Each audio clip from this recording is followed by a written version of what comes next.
हमारे शरीर की जो क्रियाएं हैं ना, उस क्रिया के पीछे सतोगुण, रजोगुण, तमोगुण प्रभावी होता है।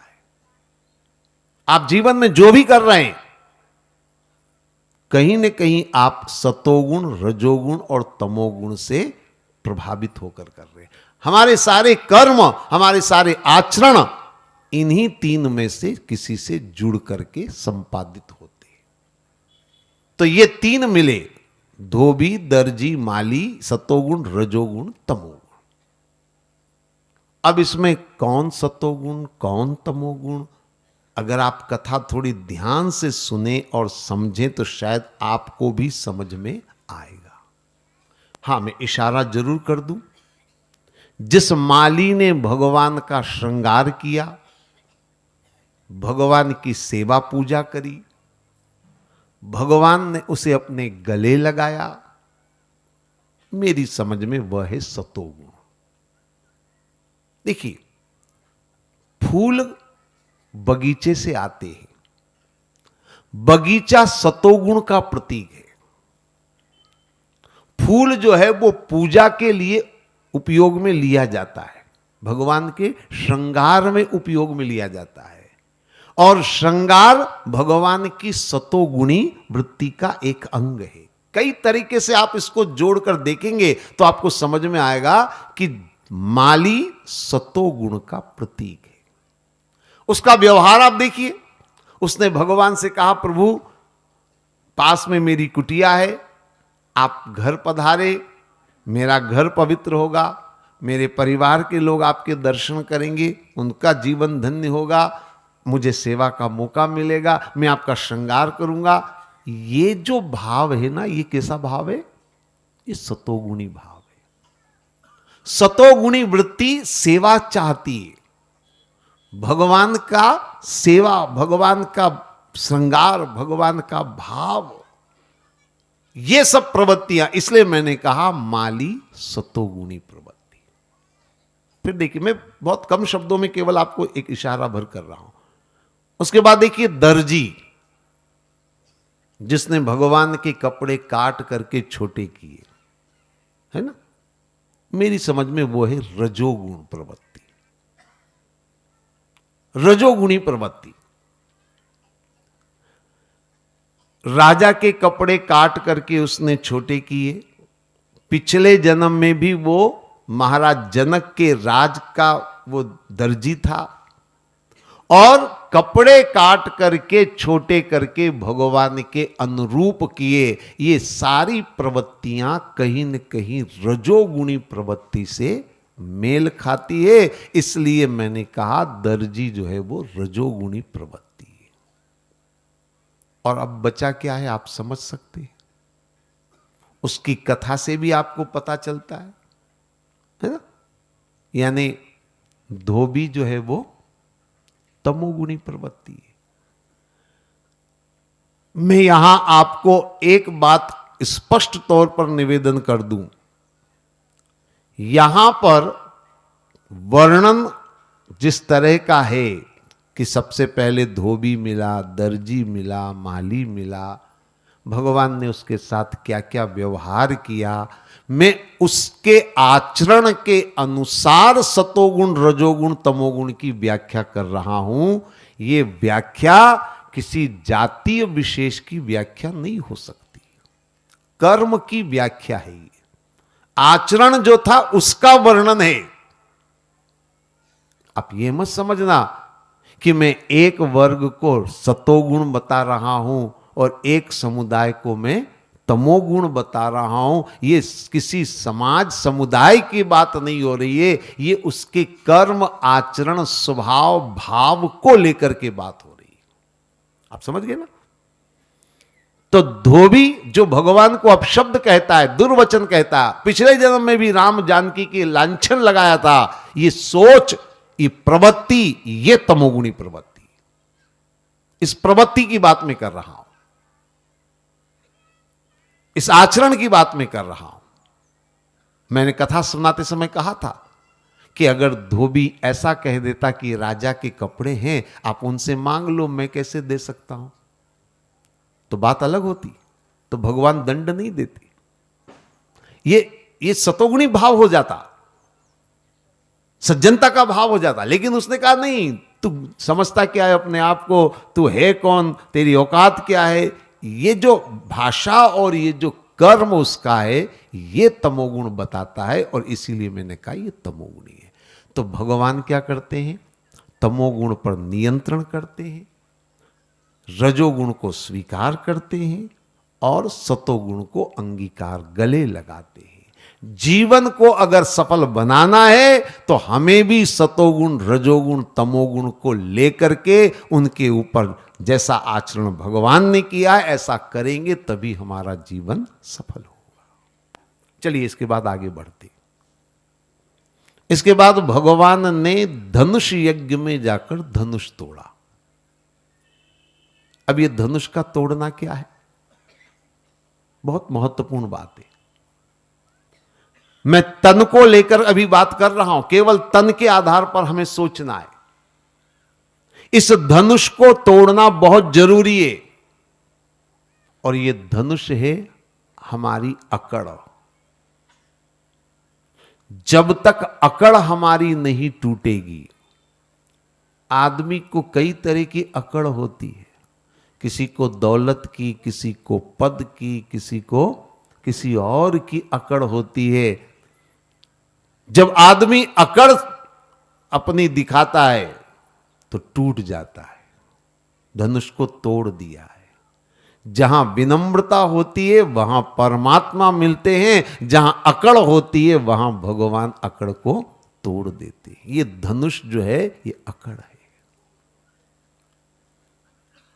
और अकड़ जो है ना वो आदमी के तन के आचरण से ही उत्पन्न होती है। इसलिए मैंने कहा इसका संबंध तन से है। दूसरे दिन भगवान चले। सबसे पहले कुबल्या पीठ हाथी को भगवान ने मारा।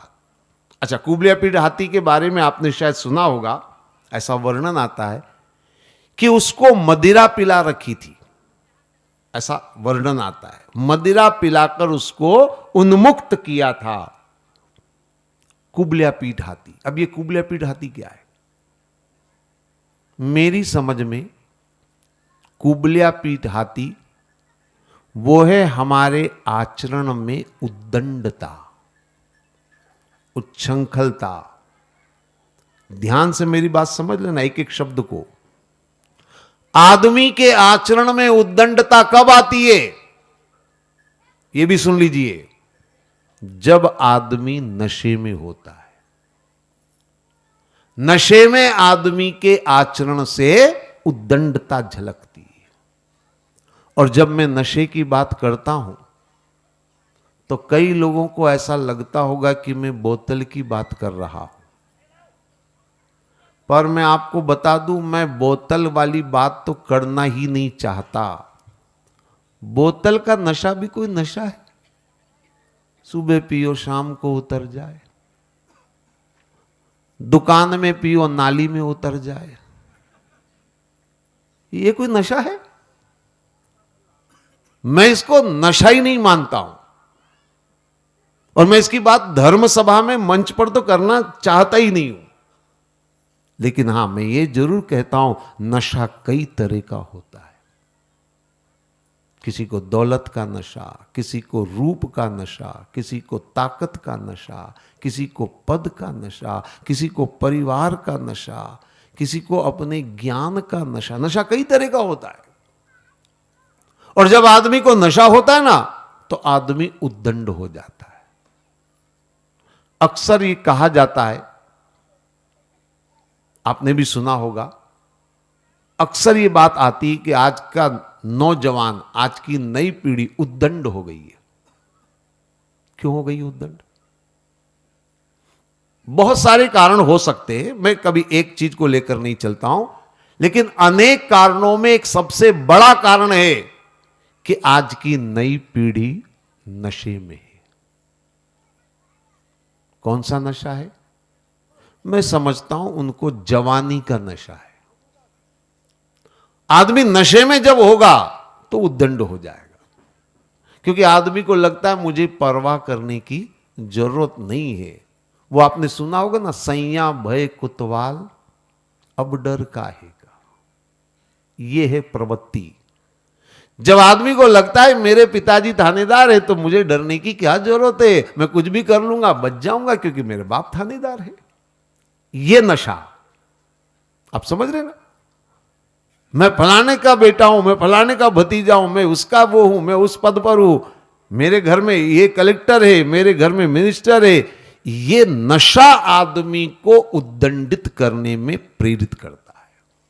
ये ध्यान से आप समझ लीजिए।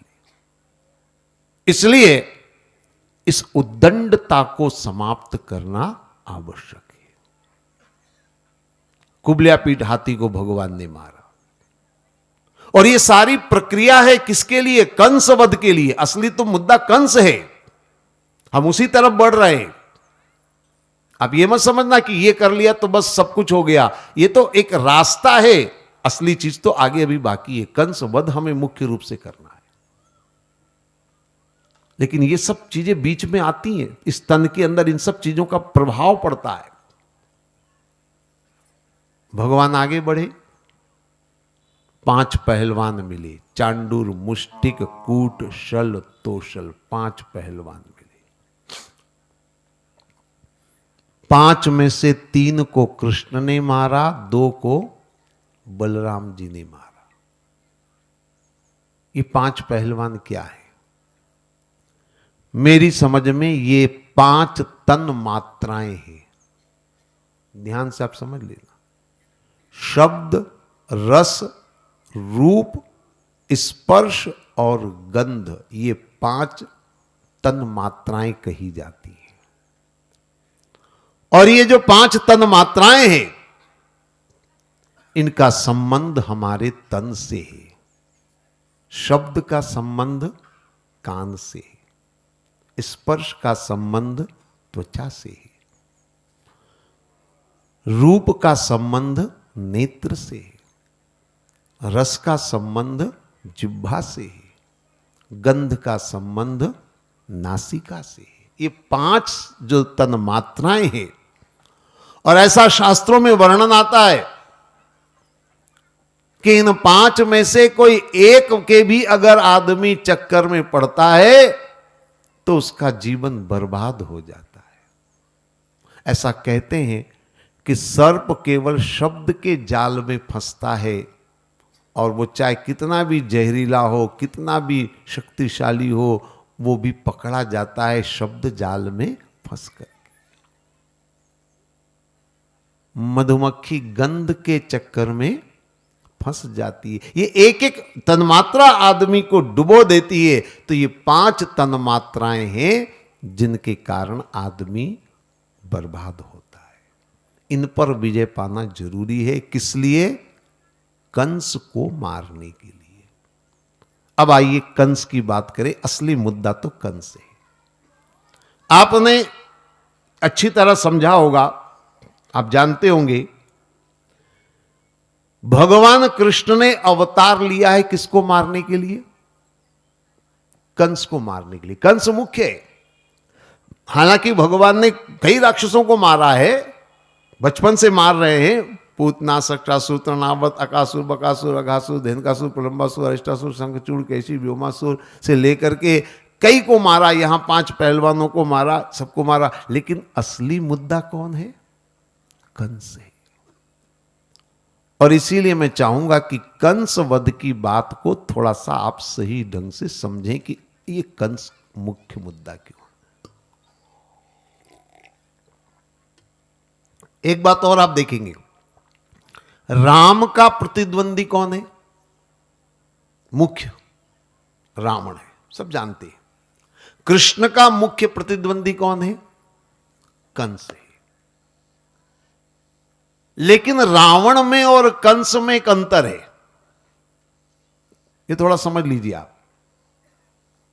भगवान ने रावण को मारने के लिए एक लंबा युद्ध लड़ा, ठीक है ना? एक से बढ़कर एक अस्त्र शस्त्रों का प्रयोग किया, तब कहीं जाकर के रावण का वध हुआ। लेकिन कंस को मारने के लिए भगवान ने कौन सा अस्त्र शस्त्र चलाया, बताइए मुझे। है कोई अस्त्र शस्त्र का उपयोग किया? तीर, तलवार, धनुष, ये वो चक्र, गदा कुछ उपयोग किया? नहीं। अभी आपने कथा सुनी, मैंने आपको कथा सुनाई। भगवान सिंहासन के ऊपर चढ़े, कंस लुढ़क कर नीचे गिर गया। भगवान सिंहासन से जो है वो कंस के ऊपर कूदे, मर गया कंस। तो मन में बड़ा विचार आता है कि कंस इतनी आसानी से कैसे मर गया, जबकि रावण इतनी मुश्किल से मरा, इतना परिश्रम करने पर मरा, इतना बड़ा संग्राम लड़ने पर मरा। ये कंस इतना आसानी से कैसे मर गया? लगता है कि नहीं आपको? कभी कभी यह भी मन में विचार आता है कि इससे तो यह समझ में आता है कि कंस बहुत सामान्य था, आसानी से मर गया।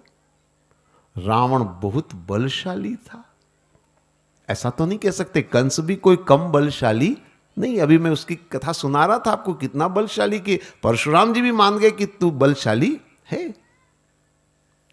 फिर कंस इतनी आसानी से कैसे मर गया? देखिए जरा ध्यान समझिए। पूरी कथा मैं आपको सुना चुका हूं, अब मैं उसी कथा को लेकर के कुछ बातें आपके सामने दोहराऊंगा, याद करिए। कंस के दिल और दिमाग में एक बात बैठी थी कि जब तक परशुराम जी का धनुष सही सलामत है, तब तक मैं भी सही सलामत हूं। ठीक है ना? अब जैसे ही पता चला, सूचना मिली, सिपाहियों ने कहा कि महाराज वो धनुष तो टूट गया। आप समझ सकते क्या हुआ? वो एक कहानी बहुत बचपन में आपने सुनी होगी, मैंने भी कभी सुनी थी। एक राजा के प्राण एक तोते में रहते थे। याद आया कि नहीं आपको? तोते की गर्दन मरोड़ दी तो राजा मर गया। अरे राजा कैसे मर गया तोते की गर्दन मरोड़ने से? बात यह है कि उसके दिल और दिमाग में यह बात बैठी हुई थी कि जब तक तोता है तब तक मैं हूं। इसी तरह कंस के दिल और दिमाग में बैठा था, जब तक धनुष है तब तक मेरा बाल भी बांका नहीं हो सकता। यह बड़ा आत्मविश्वास था, कॉन्फिडेंस था। अब जैसे ही धनुष टूटा, यूं समझ लो आधा कंस तो उसी समय मर गया। ठीक है ना? उसका मनोबल टूट गया, मतलब आधा कंस तो उसी समय मर गया। फिर देखिए, कुबल्या पीठ हाथी मरा। सिपाहियों ने जाकर के कंस को खबर दी, कुबल्या पीठ हाथी मर गया। अब कुबल्या पीठ हाथी, जिसके अंदर 1000 हाथियों का बल, वो मर गया। बताओ, इस खबर को सुनने के बाद कंस 15-20% और मरा कि नहीं मरा? है? और मर गया। वो बचा कितना? 30-35% बचा होगा जिंदा, बाकी तो मर गया वो। अब उसके बाद 5 पहलवान मरे, जिसके ऊपर उसको पूरा भरोसा था। अब कंस को खबर मिली 5 पहलवान मरे। जैसे ही खबर लगी 5 पहलवान मरे, क्या विचार है आपका? 10-15% और मरा कि नहीं मरा? अब कितना बचा वो जिंदा? मात्र 15% बचा होगा जिंदा। और उसमें भी जैसे ही भगवान दरबार में प्रवेश करते हैं, सारे दरबारी सम्मान में, कृष्ण के सम्मान में खड़े हो गए। जब कंस ने देखा ये सब के सब जो मंत्री, मेरे सेना, मेरी परिषद और मेरे अंगरक्षक, ये सब कृष्ण के सम्मान में खड़े हो रहे हैं, मेरा यहां कोई नहीं है। क्या विचार है आपका? ऐसा देख करके धक्का लगता है कि नहीं लगता है? तो 5-10% और मर गया। बचा कितना? 5% बचा था वो। ऐसा मैं इसलिए कह रहा हूं क्योंकि आप इसको जरा समझिए कथा को। भगवान जैसे ही सिंहासन की तरफ चढ़े, कंस अपने आप लुढ़क कर नीचे गिर गया। कमाल है, इतना बलशाली राजा सिंहासन पर बैठा है, बिना किसी के धक्का मारे कैसे लुढ़क गया? ये इसलिए लुढ़क गया क्योंकि 95% तो मर ही चुका है। 5% बस सांस आ जा रही थी, इतना जिंदा था, ताकत नहीं थी कि सिंहासन पकड़कर बैठ सके, इसलिए वो सिंहासन से लुढ़क कर नीचे गिर पड़ा। अब वो नीचे गिर पड़ा, भगवान ऊपर, अब वो पड़े पड़े ऊपर से देख रहा, भगवान छाती पर कूद रहे हैं। जैसे ही भगवान कंस की छाती पर कूदे, अब बचा क्या उसमें? है?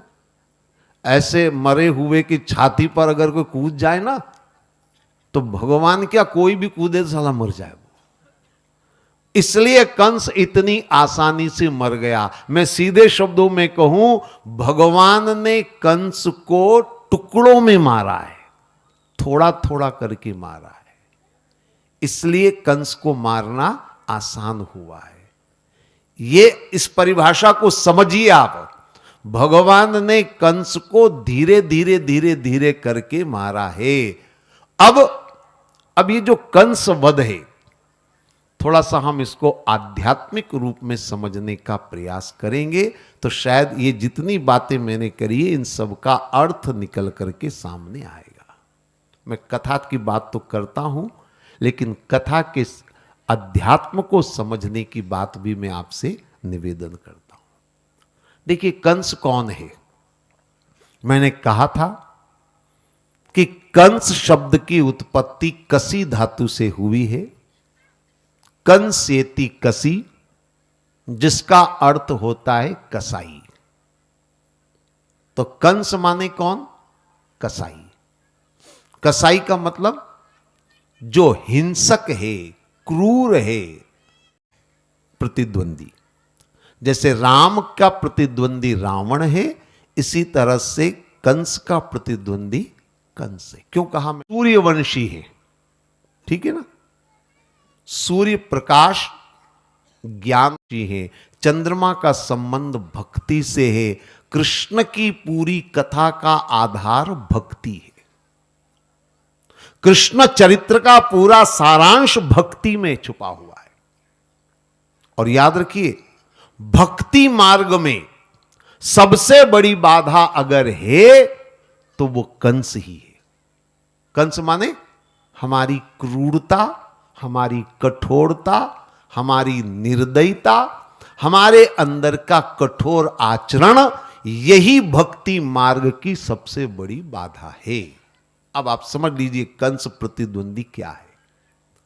भक्ति मार्ग में विशेष करके सबसे बड़ी यही बाधा है, क्योंकि भक्ति मार्ग में क्या चाहिए? दया, करुणा, वात्सल्य, यह है भक्ति का मार्ग।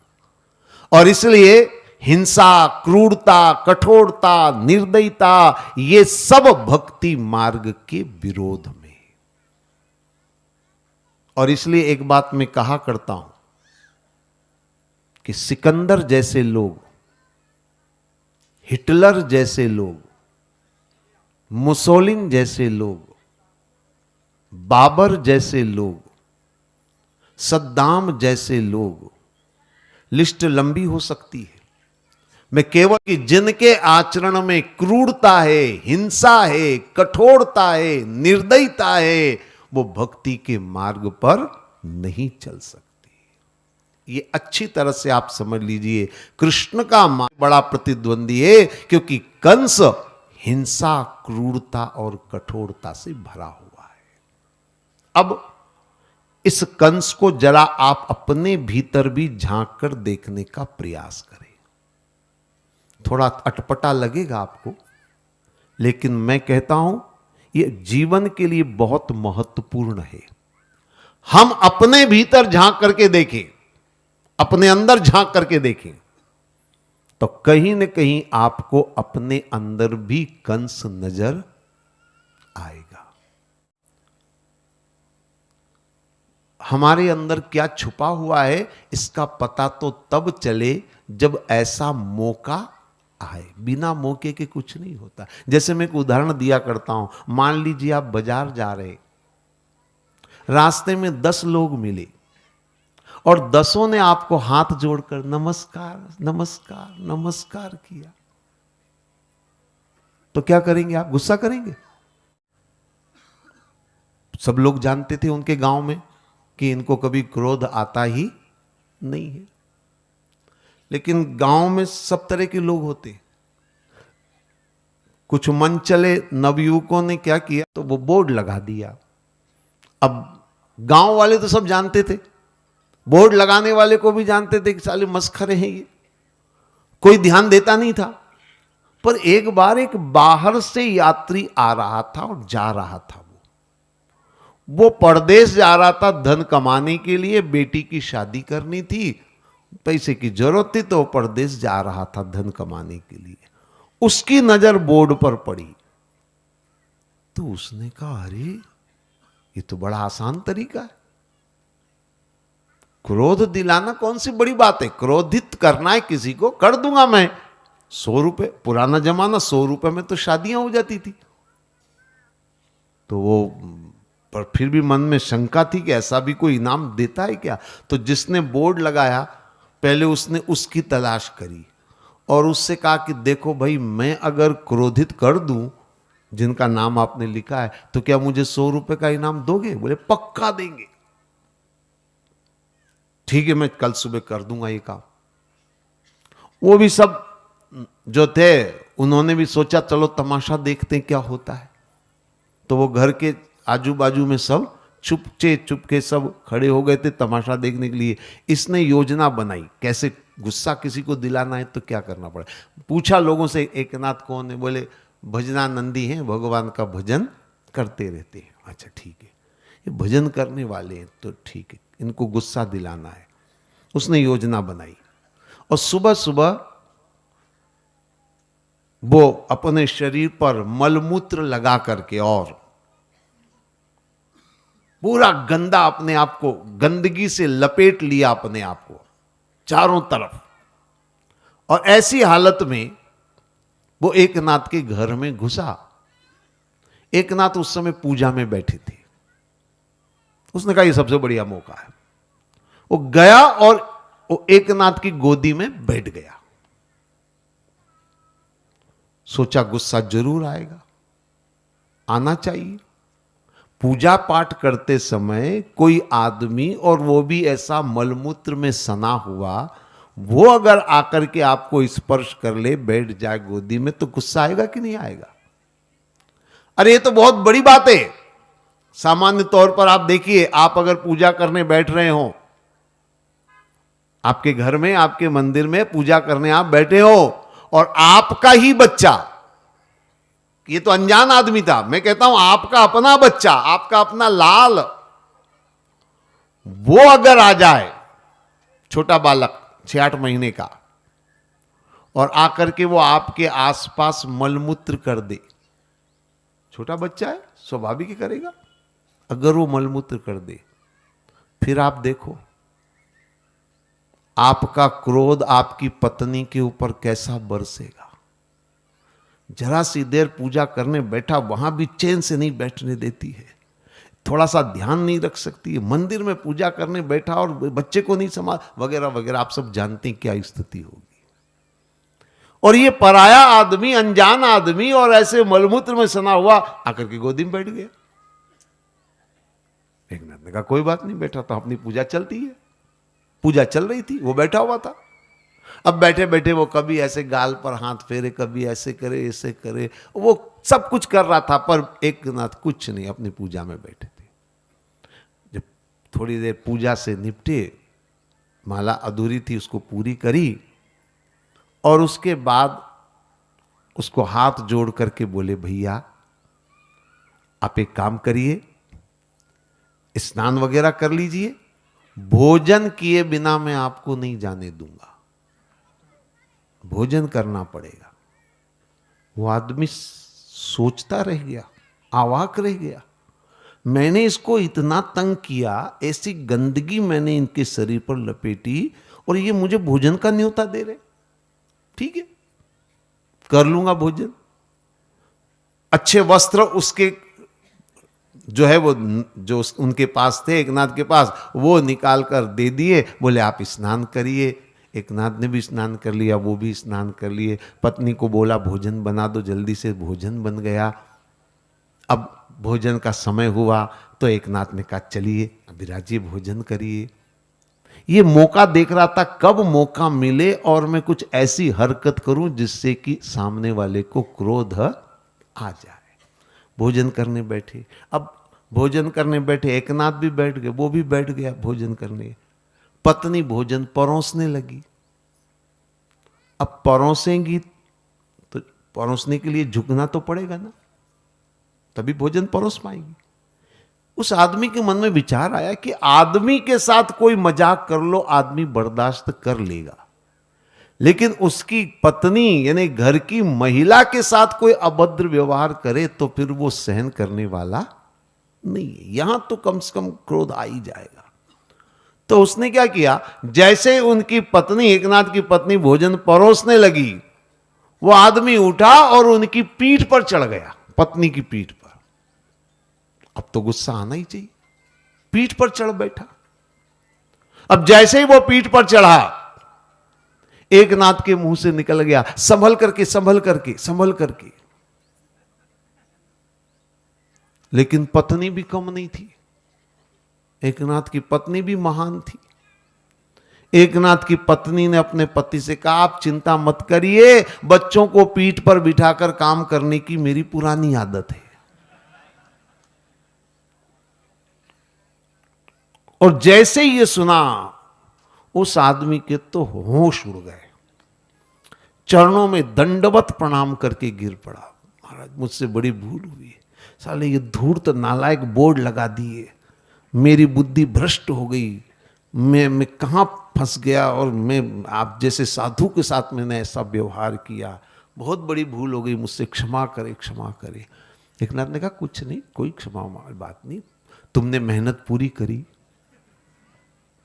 मुझे गुस्सा नहीं आया, मेरी कमजोरी है, तुमने तो मेहनत करी। अब रात रुको, कल जाना, शाम को भजन है अपने यहां, कीर्तन है, कीर्तन भजन करो, सुबह जाना। सुबह वो जाने लग गया, रात भर कीर्तन का आनंद लिया, सुबह वो जाने लगा। जब वो जाने लगा तो जानते एकनाथ ने क्या किया, एकनाथ ने उसको बुलाया, बोले देखो एक छोटा सा मेरा निवेदन है। और निवेदन क्या है, एकनाथ ने रुपए निकाल करके दिए, कोई 90 रुपए थे। उसने कहा ये क्या है, बोले तुमने मेहनत करी थी 100 रुपए की, मेहनत बराबर हुई तुम्हारी, मैंने घर में पूरा टटोल लिया, इससे ज्यादा नहीं मिला, क्या करूं, 10 कम है, यही स्वीकार करो, बेटी की शादी करो, और ये समझ लेना कि ये तुम्हारी मेहनत का फल तुम्हें मिल रहा है। इसको कहते हैं भक्ति का मार्ग। एक उदाहरण दे रहा हूं मैं, जहां भक्ति होती है वहां क्रोध हो ही नहीं सकता। तो कंस वध को अगर समझना है तो एक चीज समझ लीजिए कि भक्ति के मार्ग पर अगर चलेंगे तभी हम क्रोध पर विजय प्राप्त कर सकेंगे। यहां एक बात और बता दूं, ज्ञान मार्ग से क्रोध नहीं जीता जाता है, यह भी नोट कर लीजिए। आपने शास्त्रों में सुना होगा, ज्यादातर ऋषि मुनि तपस्या करने वाले ज्ञानी श्राप देते हैं। अक्सर उनकी कथाएं सुनी होगी, फलाने ऋषि ने श्राप दिया, श्राप दिया मतलब क्रोध किया। तो ज्ञानी को क्रोध हो सकता है, लेकिन भक्ति मार्ग में यही सबसे बड़ी साधना है कि जब हम क्रोध पर विजय प्राप्त करें। तो क्रोध हम सबके अंदर है, हिंसा हम सबके अंदर है, ऐसे नहीं नजर नहीं आती है। मैं एक उदाहरण दिया करता हूं, छोटा सा उदाहरण। मान लीजिए आप परदेश गए, थोड़ा बाहर काम से गए, ठीक है ना, जाते जाते आपने अपनी पत्नी को कह दिया कि मैं रात को 8-9 बजे तक आ जाऊंगा, ठीक है। पत्नी बड़ी आपकी सेवा भावी है, सात्विक है, धर्मपरायणा है। आप भी जानते हैं कि मेरी पत्नी जो है मेरे लिए भोजन तैयार रखेगी और भोजन कराने के बाद ही वो भोजन करेगी। ये सब आप सब जानते हैं, क्योंकि वर्षों का साथ है तो आप समझ रहे हैं अपनी पत्नी को। और वास्तव में पत्नी बहुत सेवा भावी है। लेकिन मान लो अचानक कोई कारण ऐसा बना कि आपको आने में विलंब हो गया, 11-12 बज गई, 1 बज गई आपको आने में। अब आपके दिमाग में तो है कि मेरी पत्नी अभी भी राह देख रही होगी। पत्नी राह देख रही थी, पर अब 11-12 बजे तो दरवाजा तो बंद करना ही पड़ेगा, है? तो पत्नी ने दरवाजा बंद कर दिया। राह देख रही थी पर दरवाजा बंद कर दिया। अब आप आए, आपने दरवाजा बजाया इस उम्मीद से कि पत्नी तो जाग रही होगी, अभी दरवाजा खोलती है। और वास्तव में वो इंतजार कर रही थी, लेकिन अचानक आंख लग गई। तो दरवाजा बजाए, लेकिन उसको दरवाजे की आवाज सुनाई नहीं दी। सुनना मेरी बात ध्यान से। आप क्या करेंगे, 2 मिनट के बाद दोबारा दरवाजा बजाएंगे, थोड़ा जोर से बजाएंगे, ठीक है ना? सोचेंगे शायद पत्नी पीछे गई होगी, आ रही होगी, तो दोबारा बजा दिया आपने। दोबारा भी पत्नी नहीं आई। मान लो तीसरी बार बजाया, तब भी अगर ना आए, ध्यान से मेरी बात सुनना, 3-3 बार आपने दरवाजा बजाया, तब भी पत्नी अगर दरवाजा न खोले, तो देखना चौथी बार आपके दरवाजा बजाने का तरीका बदल जाएगा। फिर आप दरवाजा बजाएंगे नहीं, दरवाजा पीटेंगे। ये तो गनीमत है पत्नी सामने नहीं है। हालांकि मैं ये नहीं कह रहा हूं कि आप पत्नियों को पीटते हैं, ऐसा अर्थ मत लगाना, लेकिन आपका दरवाजा पीटना यह बता रहा है कि अंदर आपका क्रोध बाहर आ गया है, ये संकेत है। तो मैं आपसे यह कह रहा हूं कि झांक करके देखें तो हमारे अंदर कंस नजर आएगा। इस कंस को मारना है, यही वास्तव में कृष्ण के चरित्र का उद्देश्य है। अपने भीतर की हिंसा, अपने भीतर की क्रूरता, अपने भीतर की कठोरता को समाप्त करना है, यही कंस वध है, यही कृष्ण के चरित्र का उद्देश्य है। और इसके लिए आपको दया, प्रेम, करुणा, सेवा, वात्सल्य जैसे सद्गुणों को धारण करना होगा। ये जितनी कथाएं होती ना, ये किस लिए होती हैं? भागवत की अनन्य कथाएं आपको सुनाई जाती, किस लिए सुनाई जाती है? ध्रुव की, प्रहलाद की, ये वो दुनिया भर की कथाएं किस लिए सुनाई जाती है? ताकि ये गुण हमारे अंदर विकसित हो, ये गुण हमारे अंदर आए, सरलता का भाव हमारे अंदर आए, जिससे कि हमारा जीवन कल्याणमय हो। तो ये कंस वध, बातें बहुत सारी, लेकिन समय बहुत आगे बढ़ रहा है। आइए अब हम लोग कथा में आगे बढ़ें। कंस वध के बाद देखिए, घटनाक्रम भी थोड़ा सा मैं सुना दूं, फिर हम भगवान के विवाह की तरफ चलेंगे। अब समय बचा नहीं है, केवल विवाह की बात अब हम कर पाएंगे, लेकिन घटनाक्रम में आपको बता देता हूं। कंस वध के बाद भगवान ने अपने माता पिता को कारागार से छुड़वाया। अभी तक वो बंदी थे। साथ में उन्होंने जो है उग्रसेन जी को भी बंदी गृह से छुड़वाया, और जो पुरोहित थे उनको भी बंदी गृह से छुड़वाया। ये सब काम किया। भगवान के माता पिता अब जन्म के समय देखा था, आज देखने को मिले हैं, तो बड़े भाव विभोर हो गए माता पिता। वात्सल्य प्रेम उमड़ा, बड़े प्रेम से गले लगाया। थोड़ी देर के बाद वसुदेव जी ने पूछा होगा, बेटा कौन सी पढ़ते हो? और क्या पूछेंगे, माँ बाप को एक ही चीज पूछने की रहती है। तो भगवान ने कहा नहीं पढ़ते। अरे नहीं पढ़ते तो फिर क्या करते हो? बोले गाय चराते हैं। ओ, इतना बड़ा हो गया अभी तक पढ़ने नहीं, अब सबसे पहला काम पढ़ने के लिए भेजो।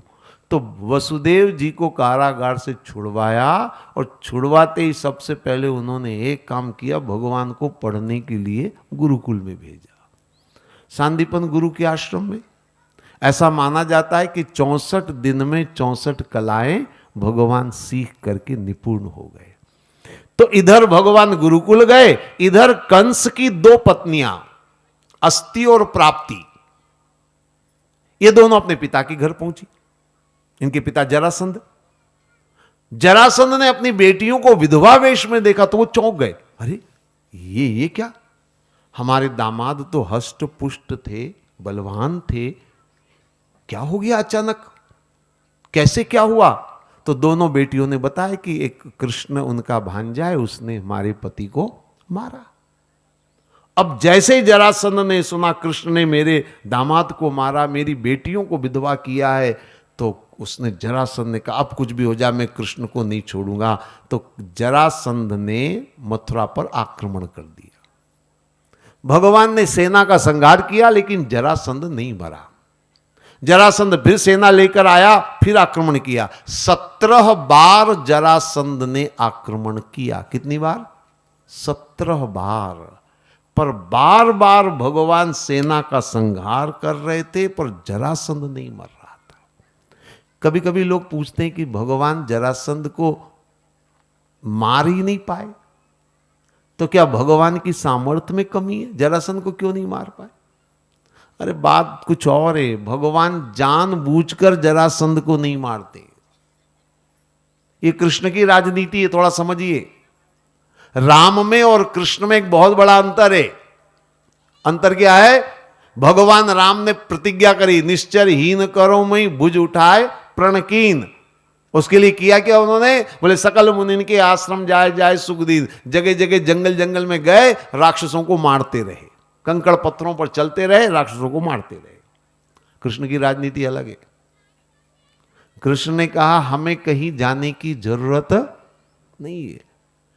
भगवान कृष्ण भी यही कर रहे हैं, अधर्म का नाश, धर्म की स्थापना, पर उनको ने कहा हमको कहीं जाने की जरूरत नहीं। ये जरासंध अपने काम का आदमी है। तो भगवान सेना को मार देते थे, जरासंध को छोड़ देते थे, कहते जा और ला। अब जरासंध जाता था और इकट्ठी करके लाता था सेना को, फिर सेना को संहार कर देते थे, जरासंध को फिर छोड़ देते, कहते और जा और जा और ला। वो और लाता था। भगवान ने तो जरासंध को अपना मोहरा बनाया। भगवान ने जरासंध को एक निमित्त बनाया और कहीं जाने की जरूरत नहीं। मथुरा में बैठे हैं, आराम से सेना का संहार हो रहा है, अधर्मियों का नाश हो रहा है। अब देखिए, जरासंध का साथ देने वाले जितने भी आएंगे वो सब अधर्मी होंगे, कोई धार्मिक थोड़ी होंगे। बात सीधी साफ है। तो कृष्ण का मामला थोड़ा अलग है। कृष्ण ने एक तो जरासंध के माध्यम से अधर्मियों का नाश किया और एक पांडवों को माध्यम बना करके कौरवों को उन्होंने सर्वनाश करके अधर्मियों का नाश किया। ये दो जगह में भगवान ने सारा काम कर लिया। ये कृष्ण का थोड़ा तरीका राजनीति का अलग है। तो भगवान कृष्ण इस तरह से जरासंध को तो छोड़ देते थे, सेना को मार देते थे। फिर उसके बाद भगवान पर्वतन पर्वत पर होते हुए द्वारिका गए। द्वारिका पहले से बसाई जा चुकी थी। अब भगवान जैसे ही पहुंचे, भगवान द्वारिका का सिंहासन उनके लिए खाली था। भगवान को द्वारिका के सिंहासन पर बिठाकर राज तिलक किया गया। भगवान हो गए द्वारिकाधीश। बोलो द्वारिकाधीश की। ये बीच की कथा मैंने बहुत संक्षेप में कर दी है। अब हम वो कथा पर आ जाएं जो हमारी आज की कथा है, जिसकी बात हमें करनी है, भगवान का रुक्मिणी से विवाह। थोड़ी सी कथा फिर संक्षेप में करूंगा ताकि कुछ बातों पर हम चर्चा कर सकें। कथा यह है कि राजा भीष्मक और उनकी पत्नी शुद्ध, इन दोनों ने लक्ष्मी की तपस्या करी। लक्ष्मी प्रसन्न हुई और वरदान दिया, मैं कन्या के रूप में तुम्हारे यहां अवतरित होंगी। समय आने पर उनके यहां एक कन्या ने जन्म लिया, जिसका नाम रखा गया रुक्मिणी। अब ये जो नाम है ना रुक्मिणी, रुक माने सोना, संस्कृत में रुक माने सोना है। तो लक्ष्मी का अवतार है। आप जानते हैं स्वर्ण जो है वो लक्ष्मी का ही रूप माना जाता है। दीपावली पर मैंने देखा है और शायद आपने भी देखा होगा या किया होगा, लक्ष्मी पूजा जब होती तो स्वर्ण की पूजा का भी विधान है। तो लक्ष्मी का अवतार है, रुक माने सोना। अच्छा, इसके 5 भाई है, उनके नाम देखिए, रुक्मी, रुक्मरथ, रुक्मकेश, रुक्मबाहु, रुक्ममाली। सबके नाम में रुक, रुक माने सोना। यानी लक्ष्मी का अवतार हो गया, लक्ष्मी प्रसन्न हो गई, तो फिर सोने की कमी क्या है? सब सोना ही सोना, गोल्ड गोल्ड गोल्ड हो रहे, इसलिए सब भाइयों के नाम ऐसे रखे गए। अब ये रुक्मिणी का जन्म हो गया। रुक्मणी बड़ी हुई। एक दिन राजा भीष्मक और उनकी पत्नी शुद्धमती, पति पत्नी दोनों बैठे थे। महारानी ने अपने पति से कहा, महाराज हमारी बेटी अब विवाह योग्य हो गई है, इसके लिए योग्य वर हमें ढूंढना चाहिए। आपको इसकी थोड़ी चिंता होनी चाहिए, क्योंकि हमारी बेटी अब विवाह योग्य हो गई है।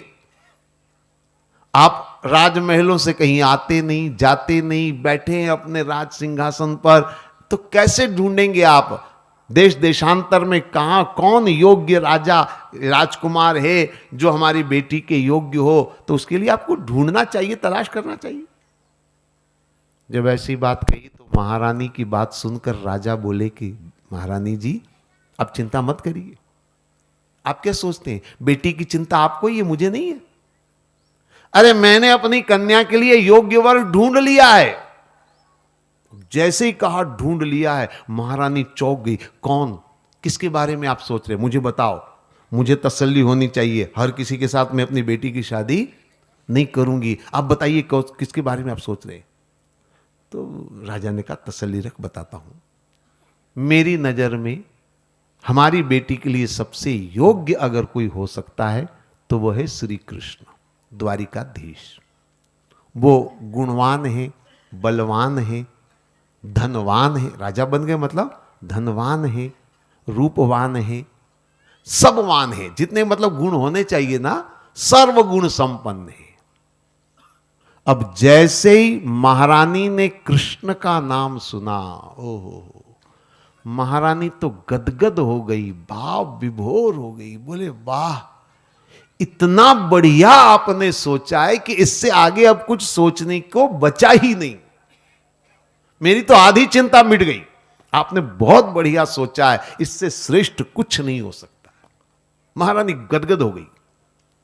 लेकिन महारानी ने अपने पति से कहा, महाराज सोचा तो आपने बढ़िया है, जब सोच लिया है तो जाकर रिश्ता तय करो, शादी करो, काम खत्म।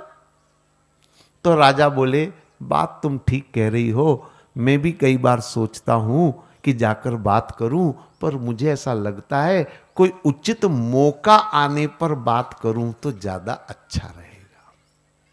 महारानी ने कहा, ये मैं नहीं जानती, ये आप जानिए। ठीक। अब जब ये दोनों बातें कर रहे थे, कौन, राजा और महारानी, तो इन दोनों की बातें कहीं पर्दे के पीछे, दरवाजे के पीछे से रुक्मणी सुन रही थी। ऐसी बातें अक्सर दरवाजे और पर्दे के पीछे सुनी जाती थी किसी जमाने में। आजकल जमाना बदल गया, आजकल पीछे से छुप के सुनने वाली बात नहीं, अब तो सामने बैठकर डिस्कस वाली बात आ गई। जमाना बदल गया। पर पुरानी महिलाओं को अनुभव होगा, दरवाजे के पीछे, पर्दे के पीछे से चुप चुप करके थोड़ा थोड़ा सुनते। गलत नहीं था, मैं उसको विरोध नहीं कर रहा हूं। रुक्मणी ने सुन ली सारी बातें। रुक्मणी ने भी कृष्ण के बारे में बहुत कुछ सुना था। आज जब माता पिता के विचार जान लिए तो रुक्मणी ने कहा, अब तो कोई बाधा बीच में आने वाली है ही नहीं।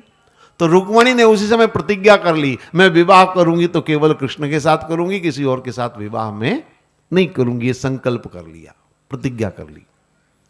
लेकिन जिंदगी बड़ी विचित्र होती है। एक दिन ऐसा हुआ कि रुक्मणी का बड़ा भाई, जो पांचों भाइयों में सबसे बड़ा भाई था रुक्मी, वो आया, महल में मिठाइयां बंटने लगी। पूछा किस बात की मिठाई? तो रुक्मी ने कहा, मैंने अपनी बहन का विवाह शिशुपाल से तय कर दिया है, 4 दिन बाद बारात आने वाली है। अब मां बाप ने जो सोचा था सब धरा के धरा रह गया।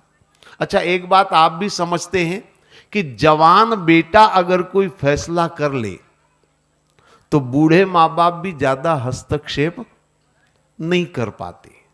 ये अक्सर आपने देखा होगा। तो अब मां बाप तो कुछ बोल नहीं पाए। रुक्मणी को खबर लगी। रुक्मणी ने कहा, मेरे जीवन का मामला है, एक बार मुझसे पूछा तो होता कम से कम, और इतना बड़ा फैसला कर लिया।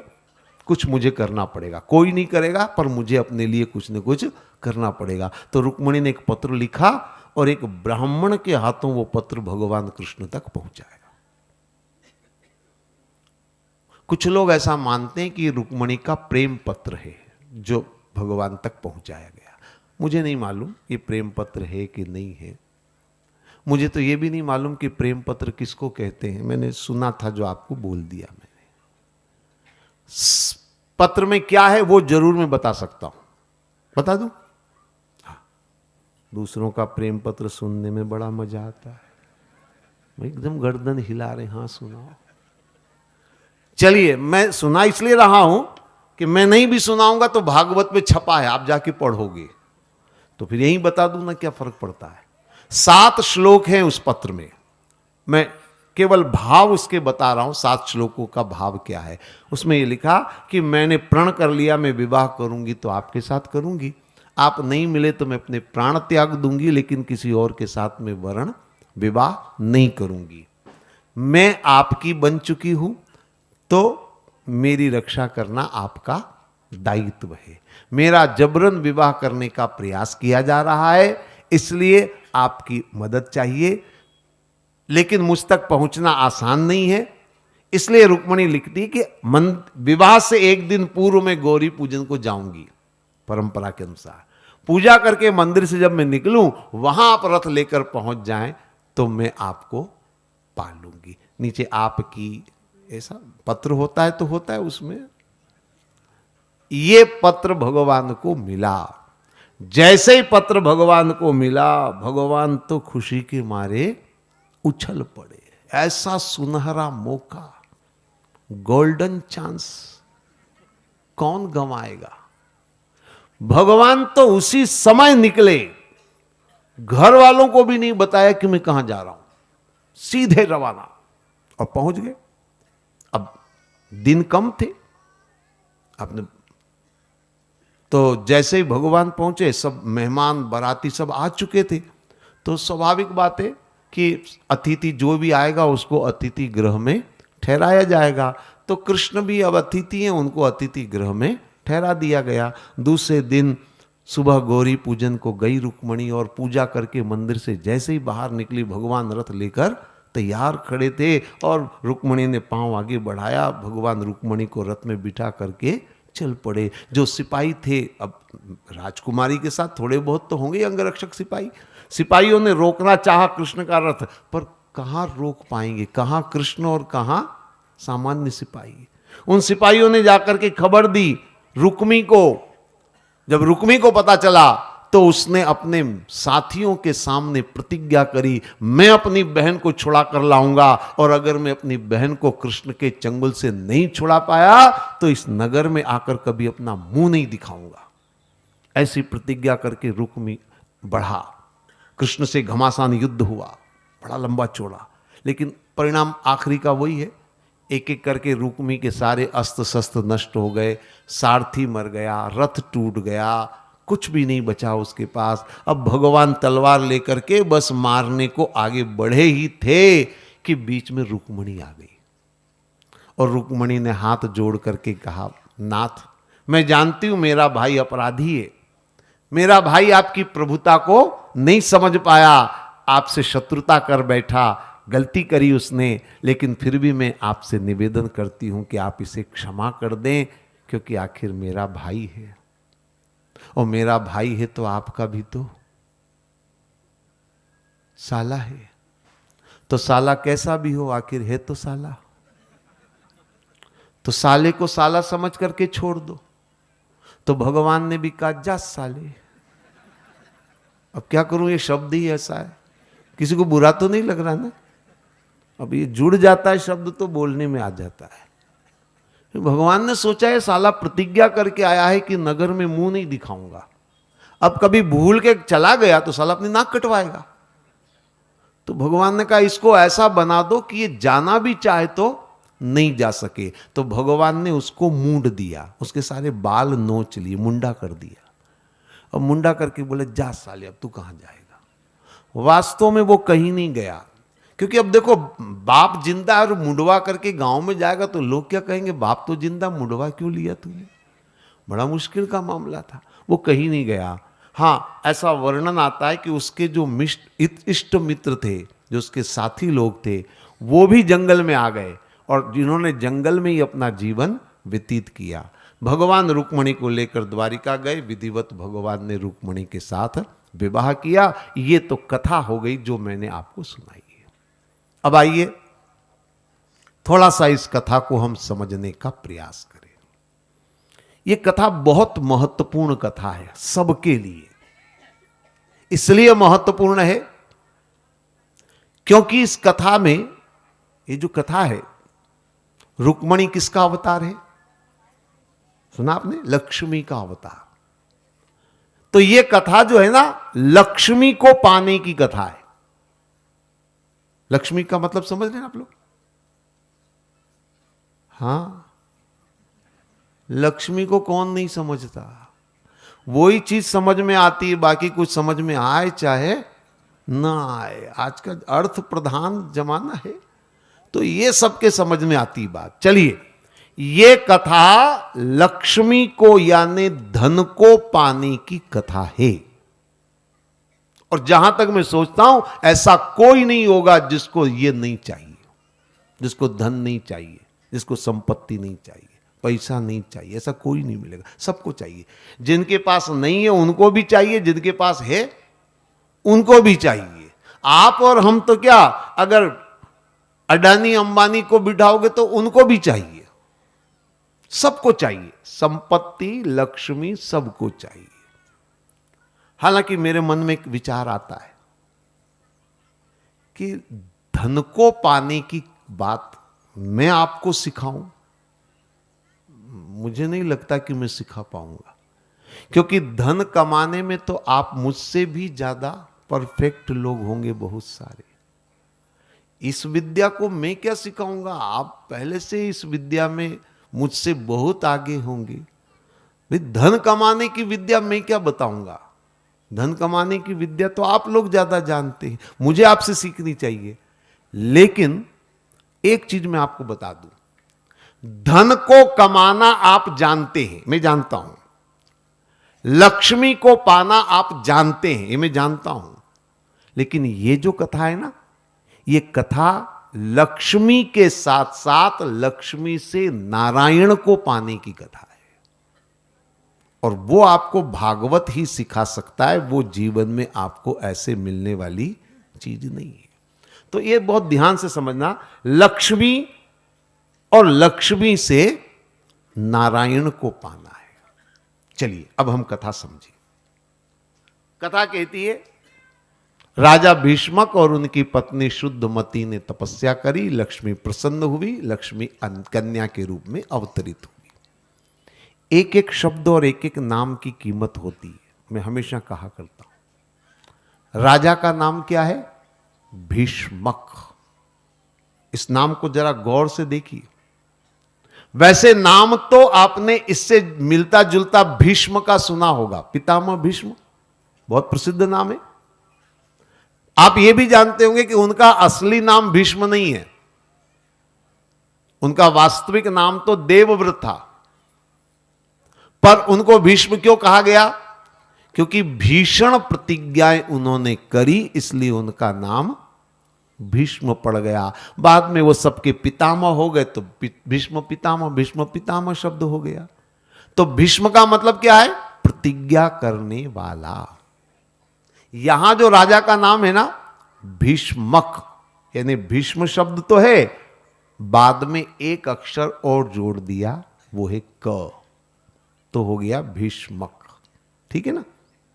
भीष्म का मतलब प्रतिज्ञा करना, क माने कर्म करना। ये ध्यान से समझ ला।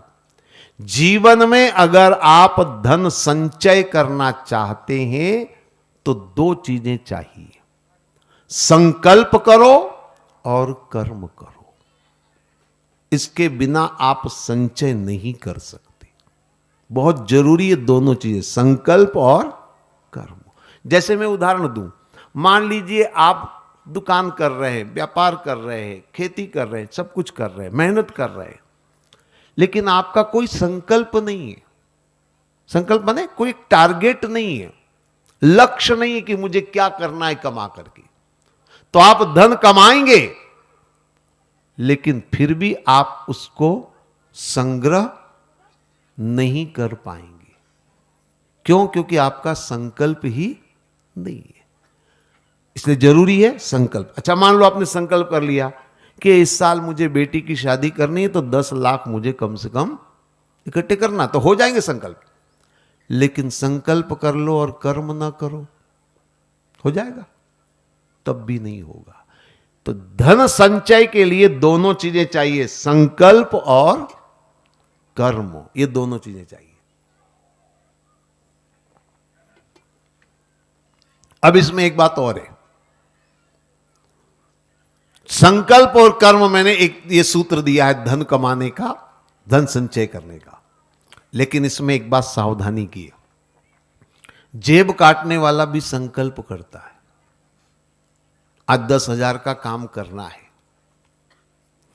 तो संकल्प भी कर रहा है वो, कर्म भी कर रहा है वो, ठीक है ना?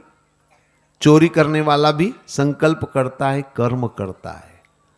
ये जीवन की सफलता और सार्थकता नहीं है। इसलिए केवल संकल्प और कर्म अधूरी बात है। इसमें क्या करना पड़ेगा? राजा का नाम तो आपने समझ लिया, भीष्मक। अब महारानी का नाम क्या है? बहुत सार्थक नाम है। महारानी का नाम है शुद्धमती। अर्थ आप समझ रहे होंगे। शुद्धमती मतलब अच्छी मति, अच्छी सोच, नेक बुद्धि।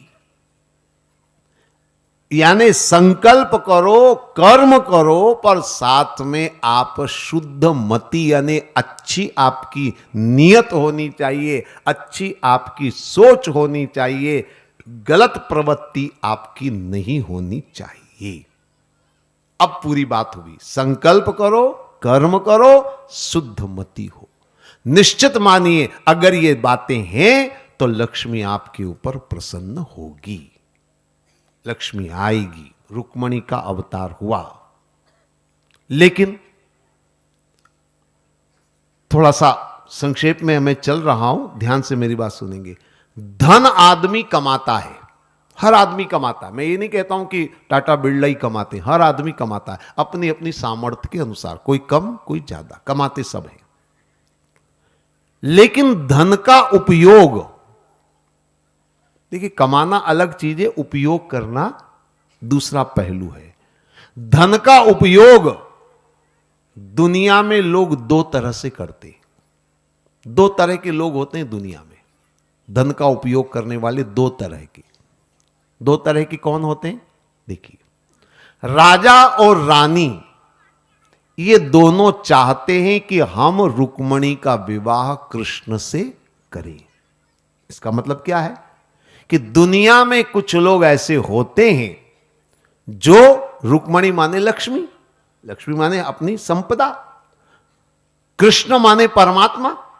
तो दुनिया में कुछ लोग ऐसे होते हैं जो ये चाहते हैं कि हम अपना धन, अपनी संपदा भगवान को अर्पण करें, यानी अच्छे कार्यों में अपने धन को लगाएं।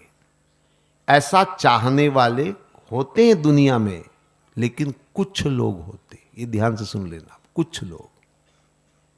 कुछ लोग होते हैं जो चाहते हैं कि हम अपना धन भगवत कार्य में लगाएं, लक्ष्मी नारायण को अर्पण करें, यानी अपनी संपदा ईश्वर को समर्पित करें।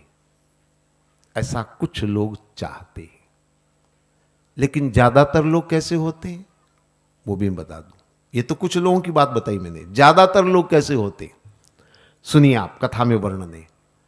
रुक्मी ने अपनी बहन का विवाह तय किया, किसके साथ? शिशुपाल के साथ। शब्द पर जरा ध्यान देना, शिशुपाल। शिशु माने बच्चा, पाल माने पालने वाला। दुनिया में ज्यादातर लोग ऐसे होते हैं जो धन कमाते हैं, पर उनसे पूछो किसके लिए, तो वो कहेंगे बच्चों के लिए। यही तो शिशुपाल है, और क्या है। जिंदगी भर धन कमा रहे हैं, इकट्ठा कर रहे हैं, किसके लिए? बच्चों के लिए। और मजे की बात यह है कि उनके बच्चे भी बड़े होकर धन कमाएंगे। कमाएंगे कि नहीं कमाएंगे? किसके लिए? बच्चों के लिए। फिर उनके बच्चे भी बड़े होकर धन कमाएंगे। किसके लिए? बच्चों के लिए, बच्चों के लिए, पीढ़ी दर पीढ़ी बच्चों के लिए जोड़ते जाएंगे, जोड़ते जाएंगे। फिर एक आध कोई बोतल छाप हो जाएगा। हाँ, और क्या होगा? यही होगा। बोतल छाप नहीं होगा तो घोड़ा छाप हो जाएगा, घोड़ा छाप नहीं होगा कोई और छाप। बहुत छापें चल गई है, मैं किस किस के बारे में ज्यादा जानता भी नहीं हूं, लेकिन इतना पक्का है कि वो सब साफ फिर 1-2 दिन की गिनती शुरू हो जाएगी। ये हो सकता है और इसके अलावा कुछ नहीं हो सकता। तो ये 2 तरह की प्रवृत्तियां होती हैं। कुछ लोग चाहते हैं कि धन अच्छे कार्यों में, भगवत कार्य में लगे, बाकी लोग शिशुपाल में लगे रहते। आप किस प्रवृत्ति के हैं ये मैं नहीं जानता सबको, आपको अपने हिसाब से सोचना पड़ेगा, अपने हिसाब से आपको समझना पड़ेगा। दुनिया में 2 तरह के होते हैं, ये मैंने बता दिया। अब कथा सुनिए। रुक्मणी को पता चला तो रुक्मणी ने पत्र लिखा। मैं सीधी सीधी खास सार बात पर आ जाता हूं। मैंने कथा सुनाते समय कहा कि कुछ लोगों को लगता है कि रुक्मणी का प्रेम पत्र है, पर मैं नहीं मानता हूं। बहुत साफ शब्दों में कह दूं, मेरी नजर में यह प्रेम पत्र नहीं है। फिर क्या है? मेरी समझ में यह रुक्मणी की साधना का पत्र है, जिस साधना से परमात्मा को पाया है। ये भगवान को पाने का बहुत महत्वपूर्ण मंत्र है इस पत्र में। आप देखिए, जैसे ही पत्र मिला भगवान दौड़े दौड़े रुक्मणी के पास चले आए।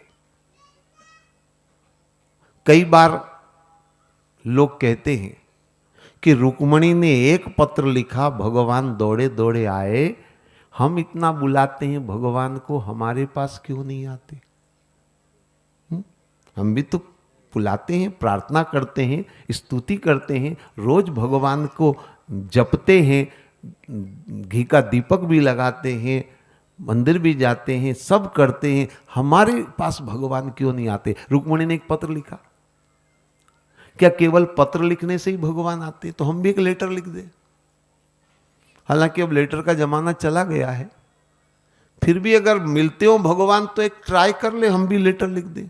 पूजनीय विष्णु भगवान, क्षीर सागर वैकुंठ धाम, सादर प्रणाम। लेटर का मसौदा तैयार कर लेते हैं, अभी लिख देते हैं। तो लोग पूछते हैं कि भगवान एक पत्र पर दौड़े दौड़े चले आए। अच्छा, फिर कुछ लोग दूसरी बात करते हैं। कुछ लोग ये भी कहते हैं कि दरअसल रुक्मणी लक्ष्मी थी, इसलिए भगवान दौड़ कर गए।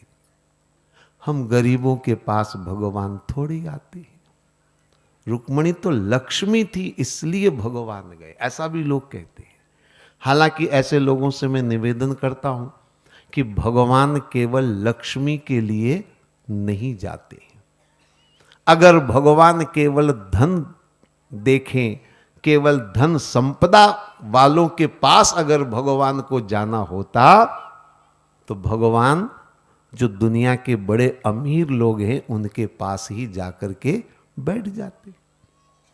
फिर तो भगवान टाटा बिड़ला के पास, अडानी के पास, अंबानी के पास, लक्ष्मी मित्तल के पास, अमेरिका के फोर्ड, अरब के शेख अमी या बिल गेट्स, नाम निकाल लो 10-20 खरबपतियों के, वहां भगवान को पूरा के पूरा सेट हो जाना चाहिए। लेकिन शास्त्र और इतिहास बताता है कि भगवान शबरी की यहां भी जाते हैं, विदुरानी की यहां भी जाते हैं, केवट के यहां भी जाते हैं। मतलब अमीर और गरीब दोनों जगह भगवान जाते हैं। यहां पर रुक्मणी के पास इसलिए नहीं आए कि वो लक्ष्मी है। फिर भगवान रुक्मणी के पास दौड़कर क्यों गए? थोड़ा समझिए। वैसे ये जो नाम है ना रुक्मणी, रुक माने तो सोना है, मैं आपको बता चुका हूं, लेकिन साथ में मणि शब्द है। अब ये मणि कौन सी है? ये माणक मुक्ता मणि नहीं है, वो हीरे मोती वाली मणि नहीं है।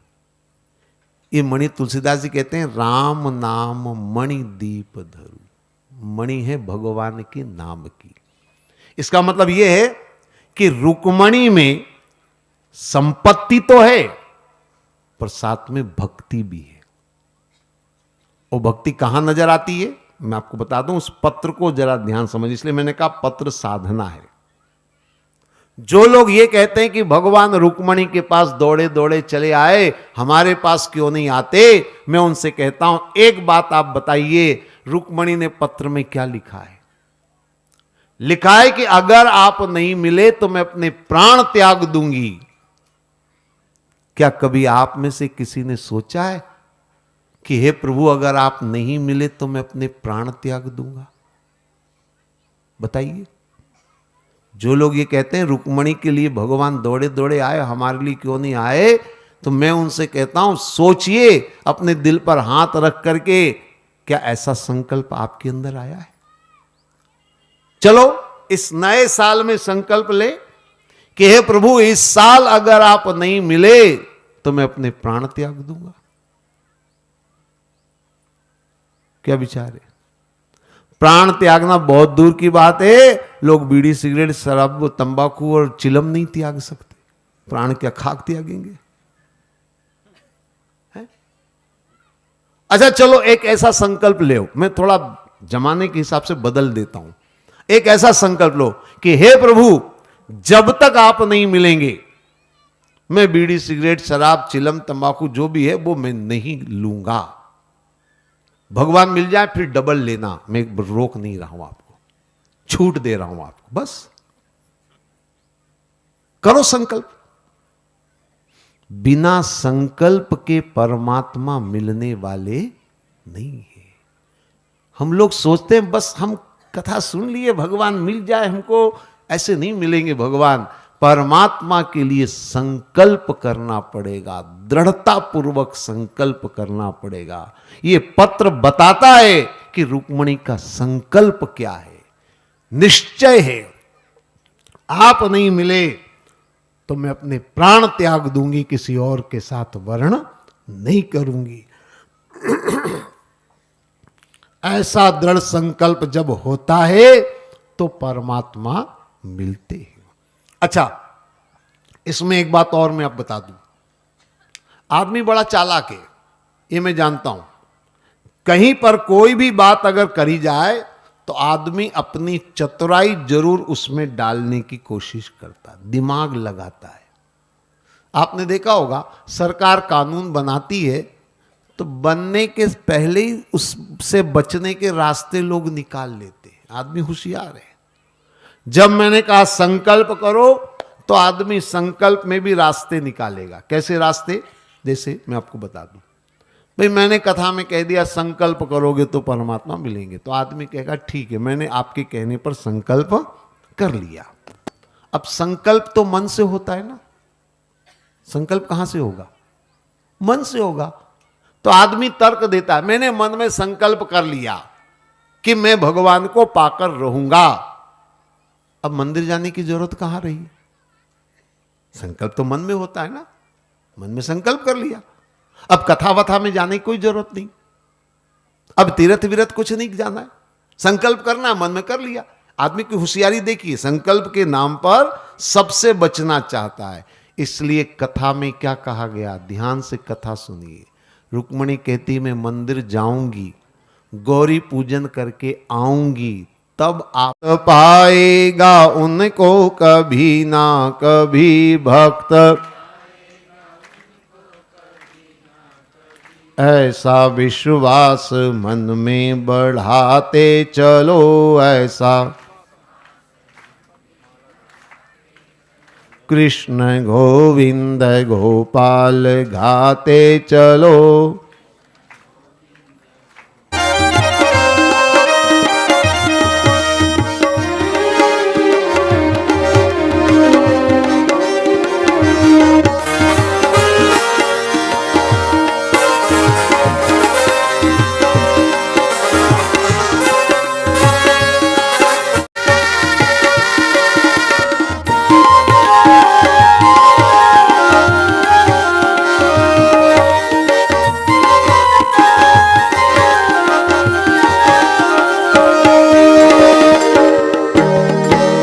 कोने कलमस कसाई की लगी हुई है ढेरी, हर कोने कलमस कसाय की लगी हुई है ढेरी, हर कोने कलमस कसायरी, हर कोने कलमस कसाय की लगी हुई है ढेरी। नहीं ज्ञान की किरण कहीं पर, हर कोठरी अंधेरी, नहीं ज्ञान की किरण नहीं है, हर कोठरी अंधेरी, नहीं ज्ञान की किरण कहीं पर, हर कोठरी अंधेरी, नहीं ज्ञान की किरण कहीं पर, है कोठरी अंधेरी। आंगन चौमारा अंधियारा, आंगन चौमारा अंधियारा, कैसे आएंगे भगवान, कैसे आएंगे भगवान। हमने आंगन नहीं बुहारा, हमने आंगन नहीं बुहारा, कैसे आएंगे भगवान, कैसे आएंगे भगवान। हमने आंगन नहीं बुहारा, हमने आंगन नहीं बुहारा, कैसे आएंगे भगवान, कैसे आएंगे भगवान। हमने आंगन नहीं बुहारा, हमने आंगन नहीं बुहारा, कैसे आएंगे भगवान, कैसे आएंगे भगवान, कैसे आएंगे भगवान, कैसे आएंगे भगवान, कैसे आएंगे भगवान। भगवत भगवान की है आरती, पापियों को पाप से है तारती। श्री भागवत भगवान की है आरती, पापियों को पाप से है तारती। भागवत भगवान की है आरती, पापियों को पाप से है तारती। वेद निराला, नव ज्योति जलाने वाला, ये अमर ग्रंथ, ये मुक्ति पंथ, ये पंचम वेद निराला, नव ज्योति जगाने वाला। नाम यही हरि धाम यही, हरि नाम यही, हरि धाम यही, यही जग मंगल की आरती, पापियों को पाप से है तारती। पापियों को पाप से है तारती। मधुर बोल जगबंध खोल, सदमार्ग दिखा, श्री राम यही, घन श्याम यही, यही प्रभु महिमा की आरती, पापियों को पाप से है तारती। श्री भागवत भगवान की है आरती, पापियों को पाप से है तारती। श्री भागवत भगवान की है आरती, पापियों को पाप से है तारती। श्री भागवत भगवान की है आरती, पापियों को। ओम नमः शिवाय। त्वमेव माता च पिता त्वमेव, त्वमेव बन्धो च सखा त्वमेव, त्वमेव विद्या द्रविणं त्वमेव, त्वमेव सर्वं मम देव देव। गुरुर्ब्रह्मा गुरुर्विष्णु गुरुर्देवो महेश्वरा, गुरुर्साक्षात् तस्मै श्री गुरवे नमः। हरे रामा हरे रामा, हरे रामा हरे हरे, हरे रामा हरे रामा, हरे रामा हरे हरे। हरे कृष्णा कृष्णा कृष्णा हरे हरे, हरे कृष्णा कृष्णा हरे हरे, कृष्णा कृष्णा हरे हरे, कृष्णा कृष्णा हरे हरे। देवास्तानि धर्माणि प्रथमान्य संज्ञाति हनाकं महिमानः, सचन्तायत्र पूर्वे सात्याः सन्ति देवाः। हरिः ओम्। एकदन्ताय विद्महे वक्रतुण्डाय धीमहि तन्नो दन्तिः प्रचोदयात्। हरिः ओम्। नन्दनन्दनाय विद्महे यशोदानन्दनाय धीमहि तन्नो कृष्णः प्रचोदयात्। हरि ओम हंस हंसाय विद्महे परमहंसाय धीमहि तन्नो गुरुवर प्रचोदयात्। नाना सुगंधि पुष्पाणि यथा कालोद्भवानि च पुष्पांजलिर्मया दत्त्वा गृहाण परमेश्वर। सुमन सुमंगल सुमनिलय सुमन सुगंधि अपार पुष्पांजलि अर्पण करो प्रभु आप करो स्वीकार। मंत्र पुष्पांजलि समर्पयामि। मंत्रहीनम क्रियाहीनम की धुन लगाते चलो प्रेम श्री राम कृष्ण गोविंद गोपाल गाते चलो। देखना इंद्रियों के न घोड़े भागे देखना इंद्रियों के न घोड़े देखना इंद्रियों के न घोड़े भागे।